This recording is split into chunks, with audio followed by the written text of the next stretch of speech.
Hello, everyone, and welcome to another episode of the National Cycling Podcast. This is number 70. Yeah, apologies. We all were busy last week, so we're a week late. But as always, I'm joined by Mr. Critter himself, Ewan Wilson, and Patrick Blake of Outdo Cycling as we discuss what's been happening kind of in the week. And we'll look ahead because the tour is coming soon as well. Cartoon to Dauphine on the menu, Tour de Suisse coming as well. But guys, should we just each of us explain what we missed last week because we were all busy? I was helping at a Ride London Classic, actually, like in the race. So I was a chaperone for the riders at the end of the stage. Literally, there's a great screenshot of me walking behind Vibers on the mile, trying to figure out if Kopecky had come third in GC or whether I needed to go quickly get Paternoster before she rode off to the team bus. And you know what? It gave me a fresh perspective on the workings of a bike race and how much logistically goes into how many people are there, the different teams, and how you're all reliant on each other. And you know, it was the absolute time of my life. Honestly, I absolutely loved running after the riders at the end of the stage and like talking to the Swannies and stuff. It was such a fun time. So yeah, unfortunately, on Sunday when we would have been recording, I was somewhere in London putting down a gazebo. I think, more than likely. So that's my excuse. Well, I was in Austria for a work trip. I was sent out to Salzburg to do some gravel riding. Don't know how much I can talk about it yet because it hasn't been published. It's not going to be published for a while. It wasn't a race. I was there to take photos for the magazine that I write for, and also like ride it and then be able to write like a couple thousand words on the experience. The first day was about 60, 70 kilometers of riding. Went up some sort of nice hilly roads, some gravel. It was all good. Had a lot of very, very nice dinners. I ate a lot of pork. I got made fun of by my Austrian guide because I had sausages for breakfast, which it seemed to be something that they frowned upon. I don't know, shocked me given that they're a pork-heavy country. Then second day, about 70 kilometers again, but with a lot more climbing. Climbed to 1,300 meters at the Postallenstrasse, which is this little road you have to pay to get in. So you pay €17. Cyclists go for free, but we had our photography car with us because the photographer was hanging out the back taking pictures of me and the Austrian guide I was cycling with, Katrin. Went up this big mountain, went down the big mountain, rode on some really cool gravel roads, and then we ended up in Golling and Salzbach, which is the town where the writer of the hymn, the Christmas song, Silent Night, is from. There you go. That's your fact of the day. It's actually from a little sort of mountain town near Salzburg. Flew home on Sunday, and to be honest, we were all very, very busy and didn't really quite match up with all of our schedules. But this happens, you know. We're men in demand. We're busy. It's, you know, high season for cycling at the moment. Yeah, but that's really nice though that both of you seeing different parts of the cycling. Did you see the Red Bull ring or anything Red Bull related? So I stayed in this town called Fuscher am See, which is where the Red Bull headquarters are. Which was a very small, inconspicuous like town. But Mateschitz, who's like one of the owners of it, I think he is like the number one guy. He's from this little town, and he put the Red Bull headquarters there. It looks like something only a James Bond villain could possibly draw up. It was just like a lot of glass, a lot of water fountains, and sort of concrete. It wasn't very overtly Red Bull, which I was surprised about. All they had was like this like big pond with some like metallic balls going into it. And the guide said, "Oh, this is the headquarters of Red Bull." I was like, "Oh, okay, that makes sense." But I really would have thought that they'd have like, you know, it would be very over the top and sort of dramatic and whatever. But saw that, did not see the Red Bull training circuit. So the Red Bull Athlete Center, that is the other side of Salzburg.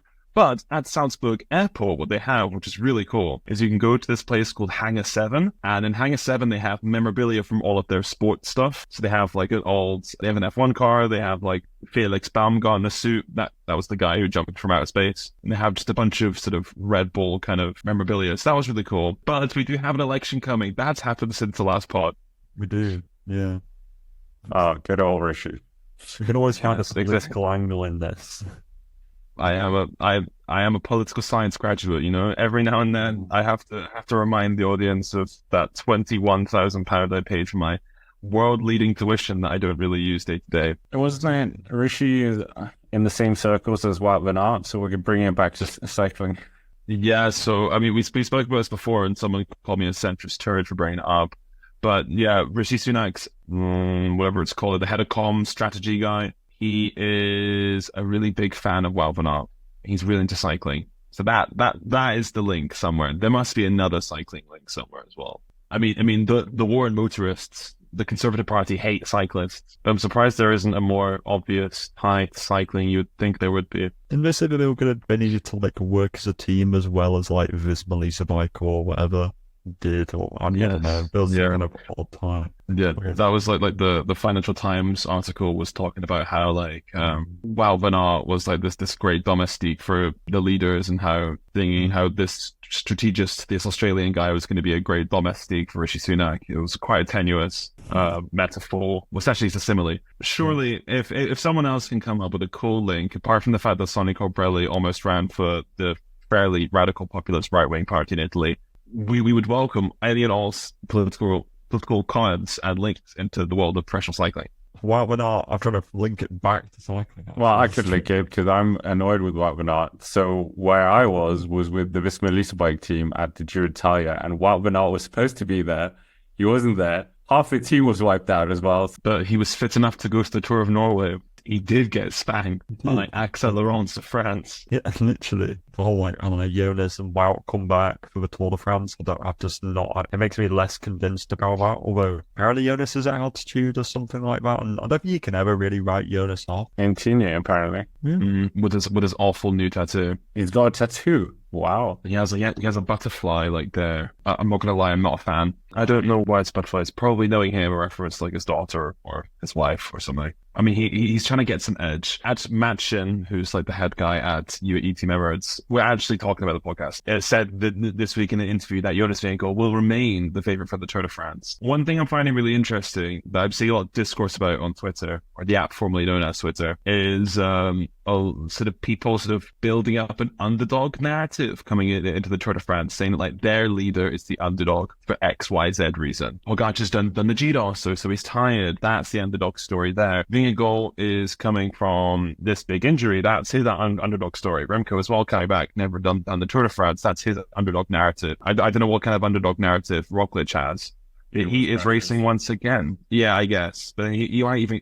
Knowing him, will probably crash in Dauphine. And then Sasha Vlasov can be the leader. Actually, what was interesting in that UAE piece is that they listed the favorites, like the people they think are going to be a threat. And Sasha Vlasov was one of the listed threats for UAE Team Emirates. Yeah, higher than Hindley, higher than like Theo Gegenhardt or... Oh, okay, fair enough. Other leaders out there. I don't know. No shade to Theo Gegenhardt. No shade. I mean, who else is going? Once again, Yates under the radar. Simon Yates is. I think basically to be an underdog, I think you can't be one of the big six. It's like claiming poverty when you live in a £1 million house in London or something. You know, it's just, it doesn't work out that way. Well, you can't be an underdog when you're one of the best in the world, even if you have crashed. You have to be outside of that realm. Like if you are Felix Gall is an underdog. There you go. That is an actual underdog.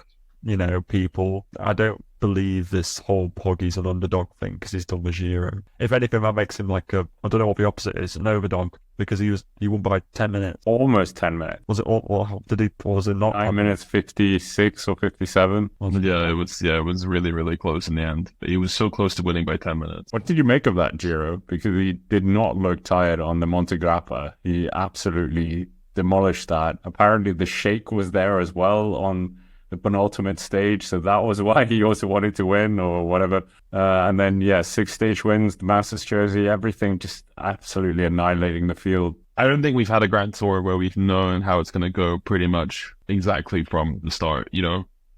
Yes, he didn't win that first stage, but pretty much, you know, sewing up a Grand Tour with a 1 minute lead on day 2 is unheard of, and then holding that lead all the way to the end, building it. The stage to Livigno in particular, that was massive. Where he caught Quintana just before the end. The Monte Grappa he got 2 minute lead by the end of that stage. The stage that was rained off in Stelvio, he won that one where he catched his fingers across the line. Didn't even look like he was trying at all. on that day. It was just effortless, to be honest. And there were some good narratives. The Giro did actually have some pretty good stage-by-stage narratives. Sprinting battles pretty close between Milan and Merlier. In the end, Merlier did salvage those 2-stage wins in the final week, which I think leveled it out. Plenty of breakaway sort of stories as well. Georg Steinhauser of EF, that was a great story. Of course, a man from a very sort of illustrious family bloodline in cycling. Then we also had, Alaphilippe winning that stage. It was a compelling Giro. The GC battle, though, was boring. And second and third place, it was tight at times, but there wasn't really any attacking. It reminded me of the past couple GD where it's been very, very tense. And then sort of towards the end, they just kind of go, well, we can't really make any advantage on each other. And they both kind of capitulate. That felt like that happened, really. Rides inside top 10. There was a bit of GC snakes and ladders. I think Pippo Zana really proved himself inside that. Jan Hit's got another top 10 at Giro, proving he's not a one-hit wonder. It was okay. In terms of star rating, it's a 2-star from me. But was that overall for the GC battle? Overall, as a whole package for the Giro, I think it's a 2 stars out of 5. Yeah, because the GC battle, it's not great. Let's say Milan, there were quite a few second places in there, especially on the last stage where he had a mechanical inside the last 10k. The stage which Benjamin Tollard won, if he would have in theory won that, if that breakaway didn't make it, you could have ended up with a Giro where over half of the stages were won by 2 riders, with Milan and Poggi. Like if Milan actually converted a lot of those second places and close ones to a win, I don't even know how many stage wins did he get? Was it 4? 3? Yeah. Like he could have got 6. He could have got 6 or 7, and then Poggi got 6. So you could have ended up with a Giro realistically where it could have been like 13 stage wins between 2 riders out of 21. Obviously, it didn't go that way. Merlier and other people came in, but yeah, it was that predictability, like Ewan said. But yeah, I think it was all right. But I think we could even tell like first week high interest, second week dips, third week it was like in the bin pretty much. The only cool part I really liked about that last week was on the Monte Carlo stage where Pogacar was high-fiving the kids and then also like handed over that bidon from the person on the side of the road to the kid. I thought that was a really cool gesture, and something, by the way, just no shade, but actually is shade. And Jonas probably wouldn't have done that. Just FYI, I think that is just a Poggi thing.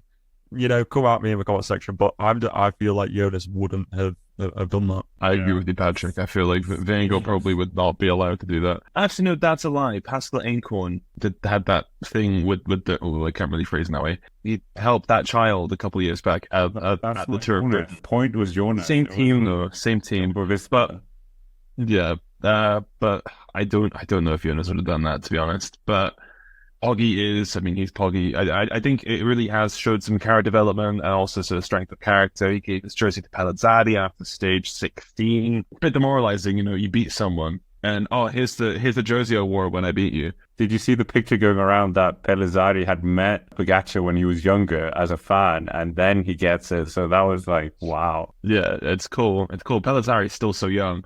I always think he's got a bit of a Sasha Vlasov riding style about him. Something about him just looks a bit Vlasov-y when he's on the bike. It's probably because he's super tall. He doesn't kind of has that really strong sort of posture, and he doesn't really move that much on the bike. He's just kind of like, heads up, boom, straight forward with a pretty lanky frame. But great Giro from him. And we talked about the transfer talks. He's probably World Tour destined. Which team is it that he's linked to again? Or I think like everyone. Or Red Bull. Everyone's literally going there. It's like ridiculous. Speaking of transfers, Elisa Longo-Borghini is going to be leaving Lidl Trek this year, it seems, in the women's half. She's going to a team that I can't remember. Or was it UAE? Yeah, UAE. It's an interesting signing. It is. The women. Yeah. Well, it's just probably the 2 best GC names are both kind of like switching teams, which is quite, it's a big deal.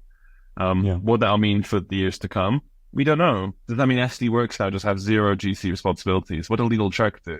It's great news for Gaia Riolini. She just extended her contract with Lidl Trek. Well, I saw somebody linked on SD Works. I think it might have been, was it Utrup Ludwig or Nivea Doma or something? I saw. I don't want Nivea Doma to go to SD Works. She needs to stay at Canyon SRAM. I know, it fits there, doesn't it? Mm-hmm. Somebody was linked to SD Works, because I think they are a little bit when we lose Vollering, they are a little bit of a rudderless ship from a GC perspective. I think they definitely need a bit more of a secure person. No offense, need Fisher Black. I think maybe they need somebody else. Don't know who that would be. I think there's probably quite a lot of scope though. Everybody would probably want to ride for them. They're the Visma Lisa bike of the women's world. Anyway, we might as well go on to some of the one day races that have been happening during the week as well. Brussels Classic was won by Jonas Abrahamsen of Uno X. Bingham Gamay won a stage as well. A one-day race this week, so a lot to be happy about from Uno X and Intermarché. And Christoph won a race as well. Yeah, Christoph did win a race. There was a bit of controversy around sort of sprinting blockages and stuff, but I don't care to sort of dive into that enough. Abramson had a really, really good spring, so I'm glad that he finally got something out of it, because he was really, really consistent through the classics. Got some top 10s in races that you wouldn't really think he'd get top 10, and finally got that first professional victory. And Brussels Cycling Classic, it's a pretty big deal. It's a pretty high level. I know it's not World Tour, but it's one of the biggest races that isn't on the World Tour level. And Christoph, that's 2 wins in the space of 3 weeks-ish, because he won Antwerp Port Classic a couple weeks back. So is he getting legs before the Tour de France? Could he possibly sort of contend? We've seen in the Dauphiné that Sam Bennett is coming back slowly and surely. He finished second on the opening stage. Are we going to see Christoph and Bennett, the alumni of the 2020 stage winners, return to the Tour de France at the top level? I mean, Christoph won the last stage of the Tour of Norway as well in Stavanger, where he's from. That's 3 stages then. Yeah, exactly. Yeah. He isn't. Yeah, he is. Uno X just generally on fire at the moment. I mean, Abraham's. I mean, I remember, first time he kind of popped onto my radar, and probably, I don't know, a lot of people, was the Tour stage last year. What was it? But Asgreen won. He was in the break and he hung on to 3rd, I think, or 4th or something like that. It was just a break full of rouleurs, basically. And I remember him being in there and being like, who is this guy? And yeah, it's kind of cool to see the progression of him. I think he'll probably almost certainly go to the Tour. I mean, for Uno X, I don't know who they'd sprint for, because they seem to rotate between Christoph and Valenshold at the Tour last year, rather bizarrely. It's just not really sure who they're going with. I always would favour kind of Christoph as with the experience, but I think it just kind of depends on who wakes up and feels a bit better. I don't know. It's exciting actually to be in the Uno X camp going into the Tour. I think they've probably got a decent squad going in there. Tobias Harland Johannesson, what's he doing? Is he doing Tour de Suisse? Because he was doing the Dauphiné, but he's not anymore. He's busy being overrated. Ruben Fernandez won the Tour 11. Yeah, but not in the same era. Like who was he? Who did he beat in the Tour 11? Tobias I actually don't know. Speaking of Tour de l'Avenir winners, Del Toro is doing Tour de Suisse next week. See, he will top 10. He is so good. Deadly. Just winning the Tour de l'Avenir does not mean that you will win the Tour de France. I actually think the conversion rate's pretty low, apart from Egan Bernal and Pogacar. Yeah, I think it's pretty good. But we might as well. You spoke about Isaac Del Toro. We haven't really spoken about the not the Uno X, the other UAE Team Emirates team. We've touched on it here and there, but what do you actually think of this team? It's absolutely ridiculous. The rumored team. I've been watching cycling for seriously for 10 years, and I think this is actually the strongest Grand Tour squad I've ever seen. That's going back through the Sky era, where I think they probably came close a couple of years, where, the days where it was like Froome and Poles, Landa, Sergio Henao, do you remember him? Kirienka, Christian Knaes. God, it's rolling back the glory days here. I honestly think this UAE Team Emirates team is so scary. It is ridiculously scary. But you've got 3 domestics for Pogacar, all of whom have been Grand Tour podium finishers. Yeah, good luck everyone else. I hope people show some really good form in the Dauphiné, because then hopefully we can have a bit of a fight on our hands, or maybe the underdog Jonas Vingegaard can come along and because nobody's heard of him before. It's not 2021 anymore, is it? And then he can come along and do really well. I don't know, but At the moment, UAE has got ridiculously strong team, and good luck to everyone else. I agree. I think this is the best Tour de France squad I've ever seen. In my time of watching cycling, at least. It is, I mean, so many Grand Tour podium finishers in that lineup, and people who have recently finished on Grand Tour podiums and have real potential. UCI stage race winners in sort of Almeida, Ayuso. Adam Yates, third place last year. We can't forget that, I feel like we just overlook it all the time, but he was fantastic last year's Tour, had some crashes and problems this year, but I think he's still Adam Yates at the end of the day. It is just mightily strong. Are there too many cooks in the kitchen? But the potential is still there to have two riders on that final podium in Paris. And if Pogacar doesn't quite have it after the Giro, they still could have a really, really good race with Almeida, Yates, Ayuso, whatever. It's going to be so threatening for them. Maybe they don't naturally slot into the roles. I feel like Jumbo-Visma, they naturally have that hierarchy and the role sort of set for everybody. UAE might not have that because these are a bunch of leaders in their own rights kind of coming together. But I think their strength, it's mind-blowing. They have to be up there. Do they have enough protection in the flat? Yes, they do. I think they do have the backing of some decent rouleurs. Particularly, Nils Polla, I think, is fantastic. He's really stepped up since joining UAE. I think he's going to be a really useful asset for them. And it's Tim Wellens, I think, is on that rumored list, is he not? Yeah, just to complete the lineup, because both of you are kind of skimming through it. Pogacar, obviously, Ayuso, Almeida, Yates, Sivakov, Mark Soler, Tim Wellens, Nils Polla, no Brendan McNulty once again, and no Isaac Del Toro. I understand Del Toro. McNulty had a really good beginning of the year, and then he's been snubbed a couple of years, last year as well, but he had that brilliant ride to Perigord a couple of years back, if you remember, where he isolated Vingegaard and Pogacar. But who else would you really throw in? Oh, nobody. I think this is it. McNulty, yeah, but I think they have so much choice. Exactly. It's ridiculous. Well, if you're UAE Team Emirates, she's actually throwing in Rui Oliveira and Juan Sebastian Milano just to, nicely put a cherry on the cake. Why not? Why wouldn't you? Because we could try and win a sprint stage in here as well. Or we could just come third in one sprint and then top 10s in all the other ones. I know Milano always seems to end up on these little start lists when he probably shouldn't slot in there somewhere. But, who else? Miguel Bialba, he just did the Giro, so understandable that he's not there. Grosjean and Mike as well, just did the Giro.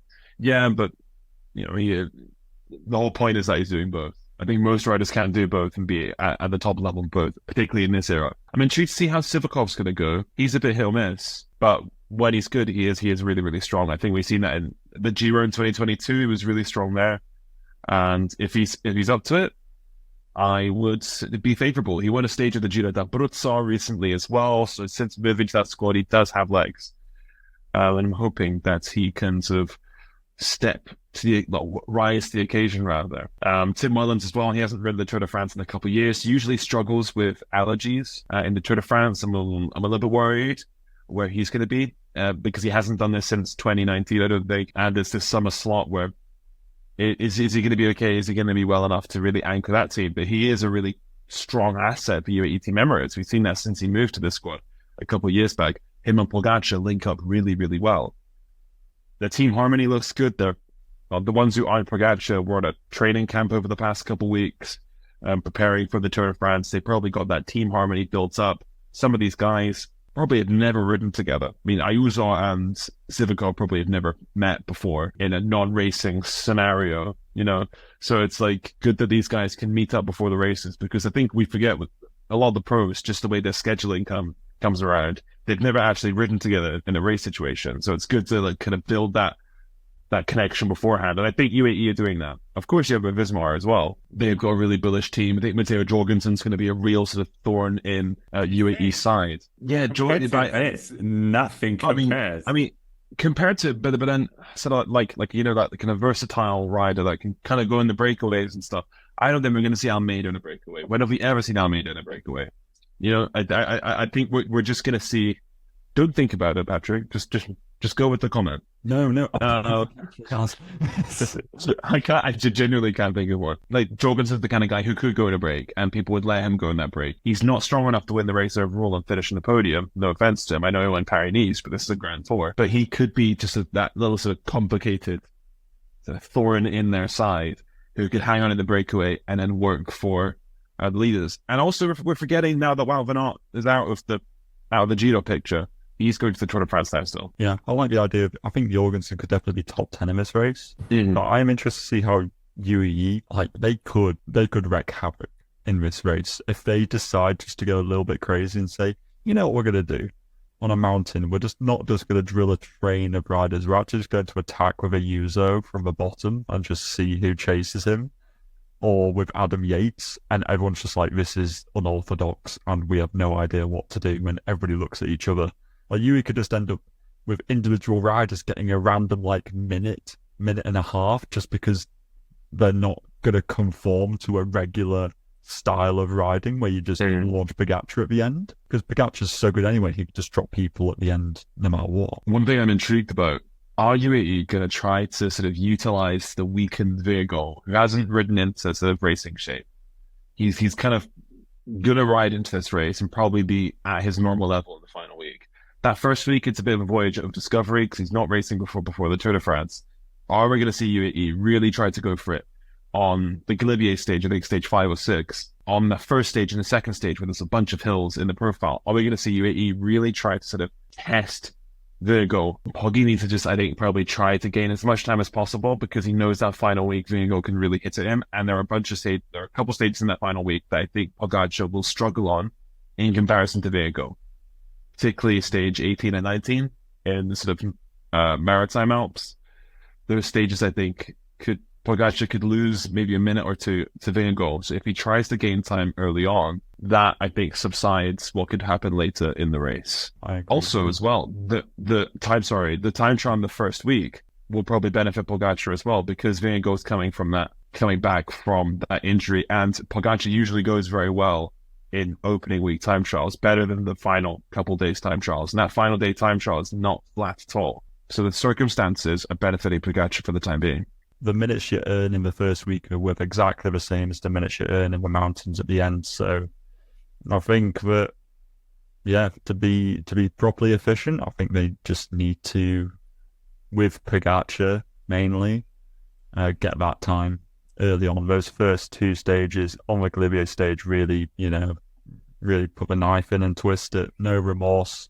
Don't rest on the laurel that Jonas hasn't had optimal prep and he's not going to be very competitive.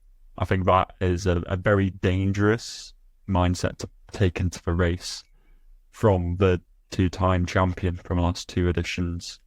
Yeah, I think you've got to take the time when you can, and do not think that Jonas is just going to be a walk in the park, because I don't think he is. Those last 5 days, I think he's going to come for them, and I think it is going to be a really interesting story arc, which is actually quite good for the race in a way. How we're going to have the ex-champion build into the race and potentially be a real upset at the end and go up against the super team. And I think that could be a really interesting thing. So, and that's good for us, because that means people will be interested in the race up until the end. Your scenario sounds really good. If Pogacar gets the huge lead in the beginning and then it slowly dwindles away, and then they might be very close, and then that final time trial could maybe be reminiscent of 1989 or 2020. Yeah, but we're not factoring that in scenario. no, but we're factoring in the 2 other people, the 2 other Galacticos in this equation. Where are they? Lazo. No. Lazar's teammate. Let's be real.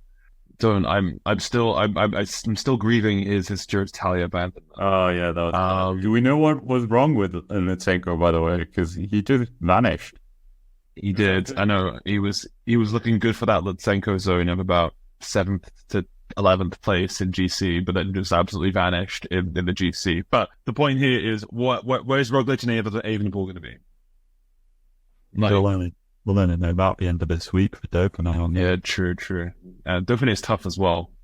I would be surprised if neither of them win, if we have someone else win. Yeah, legit. Carlos Rodriguez is actually going to win. For real, I wouldn't be surprised if Rodriguez won this race, Evenepoel and Roglic don't win it. I think Evenepoel and Roglic could be underwhelming at the Tour, but then what if one of them is feeling amazing? I've been so hyped about the Red Bull Bora Hansgrohe hype Tour de France train, whatever you want to call it, with Hindley, Vlasov, and Roglic. But in reality, is Roglic sharp enough against the others? But they also could collectively team up against Visma Lease Bike. You know, if Bora, Red Bull Bora, and Soudal decide to really, really put the hammer down in that first week, knowing as well that they can gain time. Evenepoel's got that time trial in the opening week. Evenepoel usually goes really good in opening weeks of Grand Tours. He's probably going to try to sniff out time in that first week. Roglic as well will just try to sort of be on the front foot already, because I think recently he's just been slipping and not being able to sort of stand out and mark his ground at the beginning of a Grand Tour. I know it kind of worked at the Giro last year, but usually I think he just has to try to, like, you know, be right up there, gain time earlier on, try to get a win or two, and be up in the frame. So I think everyone's collectively kind of got a strategy against Vingegaard, as evil as it sounds. But wouldn't it be just sort of like, you know, Dr. Doofenstein, wherever the guy from Phineas and Ferb was called, you know, to just sort of like turn it around at the final league, where you just sort of like, how you're all laughing at me. Well, who's laughing now? You know, and sort of that's a Nigel Farage reference. That's a politics reference. It's likely to sort of bang on these other guys and just explode in the Alps, in the Maritime Alps, and gain a couple minutes on the wall. But it is cool we have 4 big protagonists here, all with their own different pathways into the Tour de France, and they're also trials and tribulations. Got this envisionment of him going like, platypus? Primos the platypus. The thing is, he will be wearing kind of like a Bill Platypus colored jersey at the Tour de France. I don't know. So, you know, yeah. I mean, I know we're talking about before a top 4, but I just dropped in Carlos Rodriguez's name. But would you give Carlos Rodriguez a shot of finishing on the podium in this race? I do think it will be it will be 2 Galacticos, either 3 Galacticos or 2 Galacticos and one of their teammates. That's what I think. I just think Rodriguez will miss the podium, but he could be a bit of a wild card because he's not one of these most marked men. But if he wins the Dauphiné, does that mean he's more marked than he was beforehand? Probably. So he needs to come fourth in the Dauphiné. There you go. There you go. Anything else? This is prime time strategy. You need to not win, and therefore you'll be in a better position in the Tour. They love winning the Dauphiné, though. So that is true. They do. This is like one of their races. This and the Paris-Nice. Yeah, they do love it. I have so many other names. All like, I mean, Felix Gall was so good last year. I don't think Gal's going to be there. I think my hot take, Gal's a one-tour wonder. You can frame that, put it in the hall of bad takes. But I feel like Gal is a one-tour wonder. We'll have to wait and see how he does in Tour de Suisse. There's a lot of waiting around, unfortunately. There's not much we can bring you. You just have to come back next couple of weeks and see how we're going. By the way, the Tour de Suisse, just on a note, I don't know who designed the course for that race, but who hurt them? Because it is brutal, that race. It starts like a 5k, I guess that's a prologue at that point. Because, you know, Swiss races love a prologue. And then there's like some puncher stages, but then there are so many mountains, and then there's a mountain time trial at the end, and I'm like, who's designed this? It's brutal. I'm actually almost a bit more surprised that more big GC contenders aren't going there, or whether they're just like, it's the Dauphiné, so therefore we just have to do the Dauphiné because it's French roads and it's getting used to it and blah blah blah. But like, none of the climbs from the Dauphiné are going to be in the Tour. It doesn't really go up like Tour de France climbs this year. It's a bit of a weird Dauphiné. Like, there aren't many familiar names in the parkour. The final one, Plateau de Glières, they went up that in 2020. It's that weird sort of mountain with a gravel top plateau at the top. That's quite cool, but it's not going to be in the Tour. So it's a bit, I mean, I think it is more tradition that people are favouring Dauphiné over Tour de Suisse. It has been that way for a while, but yeah, maybe people just don't want to go to Switzerland. It's too expensive, you know? It's true. Not even Toblerone in the duty free can drag them there. Exactly. No cheap booze, cheap alcohol, no cheap cigarettes or whatever Swiss people have that isn't incredibly expensive, you know. That can't tempt the riders there. Do you also think that I mean, neither of the two, Dauphiné or Tour de Suisse, have like no interest from a sprinter aspect. I mean, I know Pedersen is at the Dauphiné, but Won the do you first guys stage. feel like, yeah, I don't know. I feel like this, of all the tours, there seems to be the most little interest around the sprinting this year than there has been in previous years. Like, it's like we've just got Philipsen and Pedersen, and then like Bennett, the lead, and it feels like there's a real lack of like emphasis on the sprinting this year. Whereas I feel like in previous years there's always been a little bit more intrigue going into it. Groenewegen. But then I guess most of the people, everyone's expecting Philipsen to just drop a bomb again because he was so good last year. And Merlier is not here. He's probably one of the other strongest sprinters of the year. Olaf Koy is not going to be here. Neither is Jonathan Milan. It's just not quite as strong. Payson as well on a pure flat sprint. Don't quite think he has the speed, but throwing some hills and a hardy sort of run into the line, he's definitely in the frame. I feel like it is just kind of Philipsen for the losing. Where's Wout van Aert going to be? We don't know as well. I just don't think he quite has that flat speed either. But yeah, it is a bit bleak. But a lot of these riders will use Dauphiné and Suisse to get some mountain climbing in their legs just to prove that they're at a decent fitness level. I know Groenewegen did that the past couple of years. At Dauphiné, he's going to Slovenia this year again. So it'll be Payson for me, I do think is probably the second best sprinter at the Tour de France. Who knows if Groenewegen can really get back up to that level? Oh, and we're also forgetting Mark Cavendish. Oh, sorry. Oh no, please no. I'm just sorry. I don't want this debate again. Let's have our 15th debate Cav. about have Mark Cavendish win that 36th stage win. What do you reckon? Quick yes or no?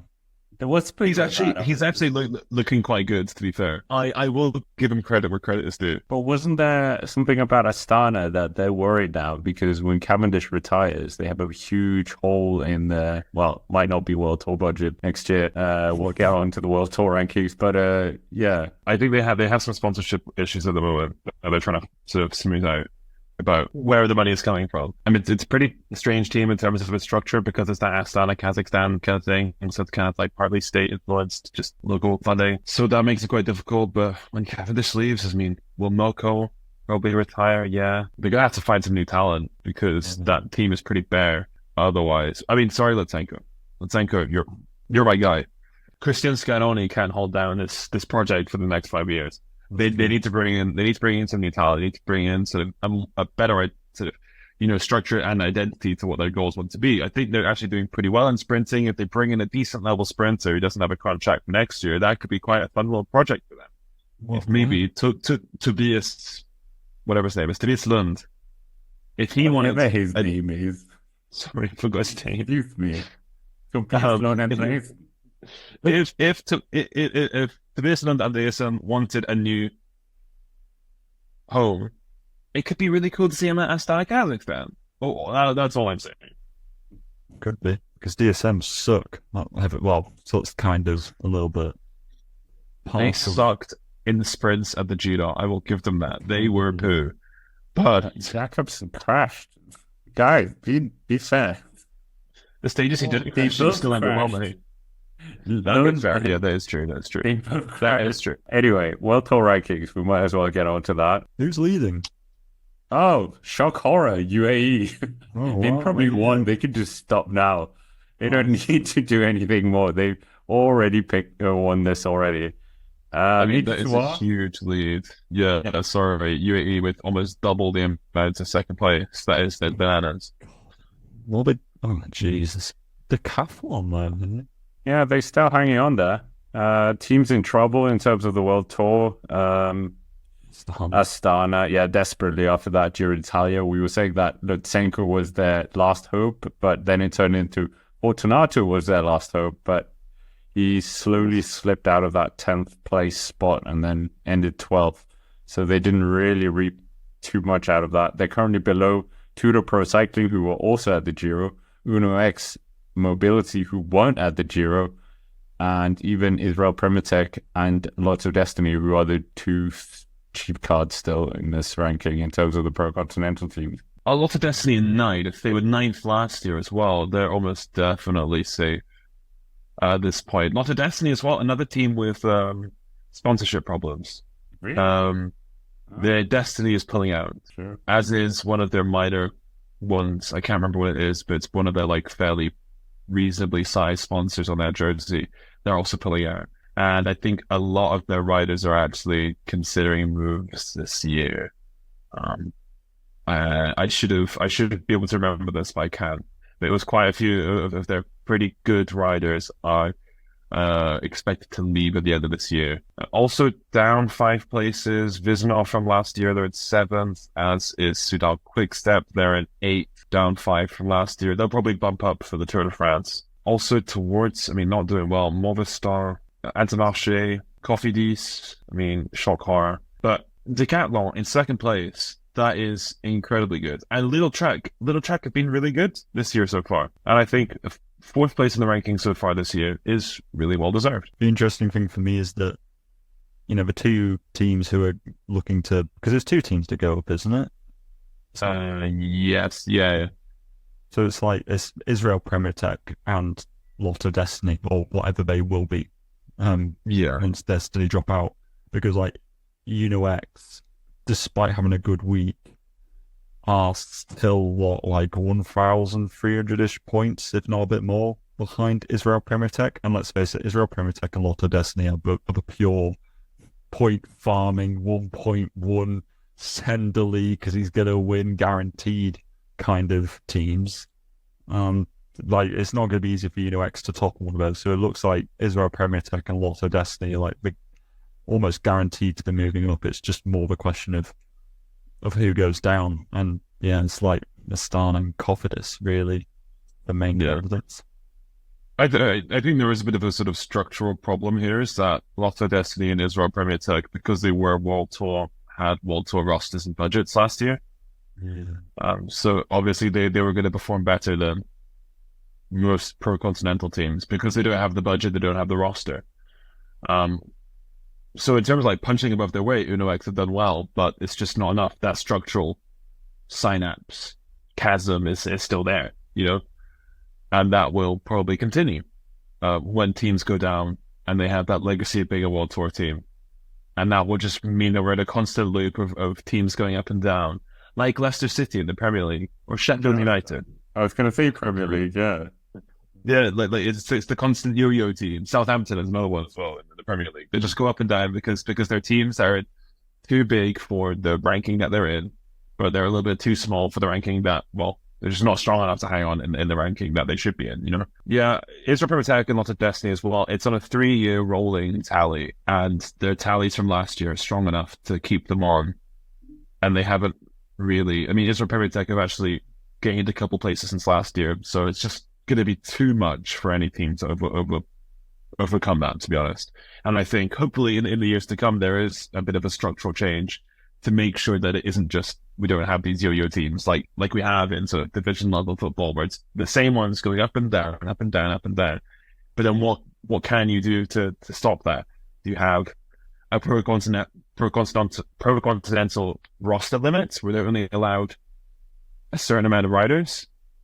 You have the budget caps, whatever, but I think this is just, it's the finances of pro cycling. It's still hard to overturn any of these structural issues. Before we go on to the Rider of the Week, Denmark announced their Olympic squad their road team this week. Mikkel Bjerg, Mathias Skjelmose Jensen, Mads Pedersen, and Mikael Mørkøv, obviously, because he's also going for the track. I think that's a way to get an extra man. I can't remember what... They're saving money on flights. No, I think it's something with the selection process as well. Yeah, it is. It is. I remember this from Tokyo as well, because there were lots of track riders or other riders that were in there. Also, as well, we're not going to have our reigning champion. That debate was settled. Carapaz is not going. Narvaez has won the one ticket from Ecuador. I think that's a bit ludicrous. It's the team, the reigning champions of this race. Yeah. And they have 2 very strong riders who could probably both be right up there in the mix anyway. In Narvaez and Carapaz. So there was this big debate and a big sort of drama as well. It got quite personal between the two about like who's going to go. Eventually, it was selected to Narvaez is going to go, and Carapaz was like, "I wish him the best of luck." You know, debate was ended, the argument was over. It's like, yeah, that is ridiculous though when you think about it. It is a silly rule. Yeah, it should be if you're Olympic champion, you get an extra spot for the Olympic champion. He's like a free card.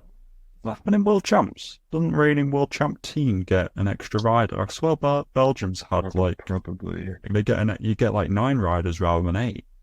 I swear, which is just like it just seems kind of mental that it's just like reinforcing the winner from the previous year. But whatever, that's a discussion for a completely different time.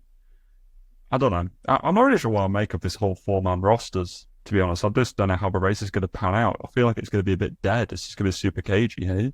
Both of you sidestep Denmark squad. The only team. Sorry. Well, okay, Ecuador as well with Narvaez. Hedison's going to take a shot. There you go. He does. Payson, I think, could get a medal. Yeah, he honestly could do. He's a medal contender. This is his big goal for the year with Roubaix, and there's a very great interview with him in Danish, unfortunately, sorry, where he talks about what went wrong at Roubaix and also what went wrong at the Tour of Flanders. But he said his big goal is the Olympics, obviously. Well, not obviously, but this like suits him, his characteristics more. But then it's going to be the big goal for many people. It's an Olympic gold medal. It transcends cycling. Macho Van der Poel, Van Aert.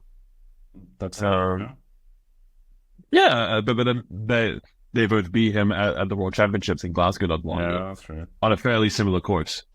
So, and I still think it is between Van der Poel and Van Aert, but then we know Payson can be up there in contention.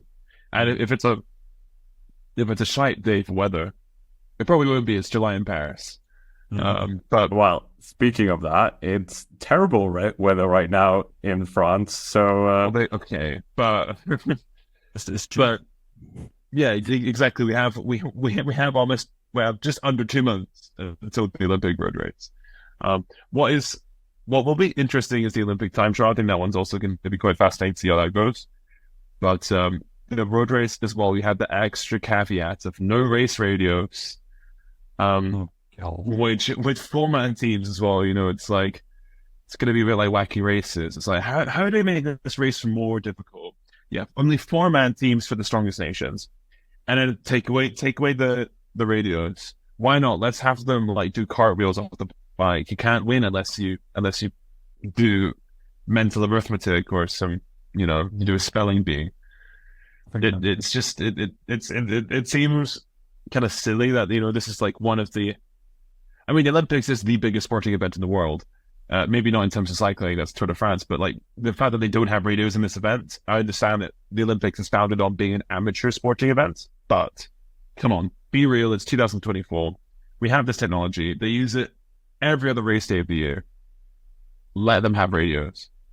Just mean that Remco and pretty much, if I don't know if he's even doing it, but as well, last time when Remco won World Champs in, where was it, Australia, I swear there were no radios there, and he just soloed off, and I don't even think people knew.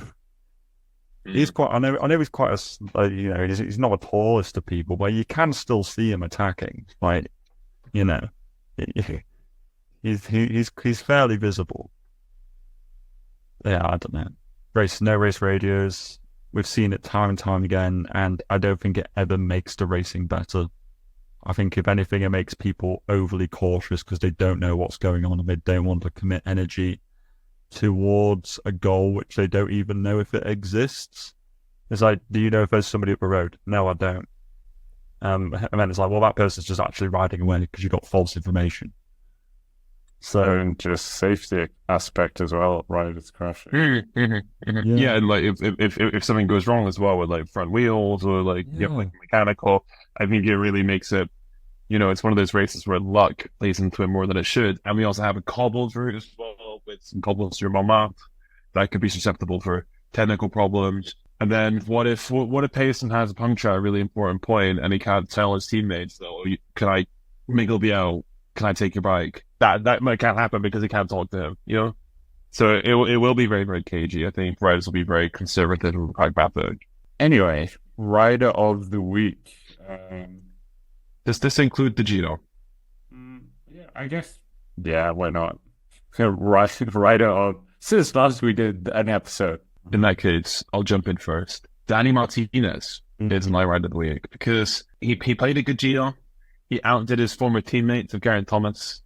And I think Martinez is like, he is a good rider, but I don't think he's quite proved at a Grand Tour level on his own right. Yes, when he was a domestique for Egan Bernal, but we haven't seen him lead a Grand Tour team efficiently. And I think he really proved that he is a strong rider. This move to Bora made sense, and he's thriving, had a great race, bit under the radar, but a second place at a Grand Tour, particularly the Giro, is still fantastic. I guess my rider of the last 2 weeks, I'm going to go with Christoph. He's had quite a few wins. And, it's just good to see. Good to see kind of the, the dialing back of the clock. And it wasn't even just like up against nobodies either. Like it was actual competition. And yeah, I think it's just a really good wins from Christoph. And long may it continue. Keep the ball rolling. Obviously, I'm going to go for Biniu Girmay because he took a win again after his horrible Giro d'Italia. And yeah, come at me in the comments. Bini, I think he's going to be potentially quite good at the Tour, but let's not go on that hype train again too soon. Yeah, I think that's basically it for us. Episode 70, 30 to go to get to 100. Make sure to hit the like button, subscribe to the channel here, the National Cycling Podcast, and check us out on Twitter as well. All the hashtags will be in the description down below if I don't forget. But with that, thank you very much for watching or listening, and we will see you in the next one.